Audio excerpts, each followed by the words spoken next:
Hello बच्चों, चलिए प्रश्न को पढ़ते हैं। खाद्य जाल पर टिप्पणी लिखिए। इस प्रश्न की मुख्य अवधारणा खाद्य जाल से संबंधित है। खाद्य जाल विशेष प्रकार की खाद्य श्रृंखलाओं का एक समूह है जिसे हम खाद्य जाल कहते हैं। यहाँ पर बहुत सारी खाद्य श्रृंखलाएं आपस में मिली हुई होती हैं। खाद्य श्रृंखला क्या है?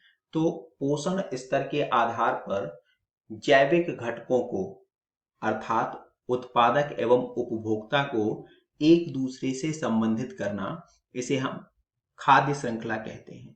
उदाहरण के लिए ये पौधे हैं जो कि उत्पादक है और इस पौधे को हम कह सकते हैं कि खरगोश खाएगा।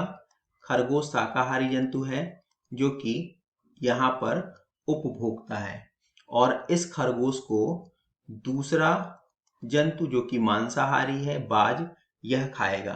तो यह एक खाद्य श्रृंखला हो गई।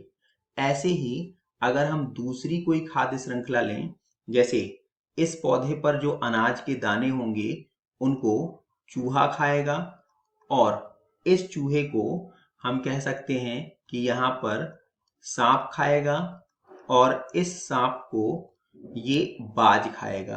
तो यह एक दूसरी खाद्य श्रृंखला हो गई। ऐसे ही हम एक तीसरी खाद्य श्रृंखला भी ले सकते हैं, जैसे कि इस पौधे को टिड्डा खाएगा और इस टिड्डे को यहाँ पर हम कह सकते हैं कि मेढक खाएगा और इस मेढक को यहाँ पे सर्प खाएगा और सर्प को पुनः बाज खाएगा। तो यह एक अगली खाद्य श्रृंखला हो गई।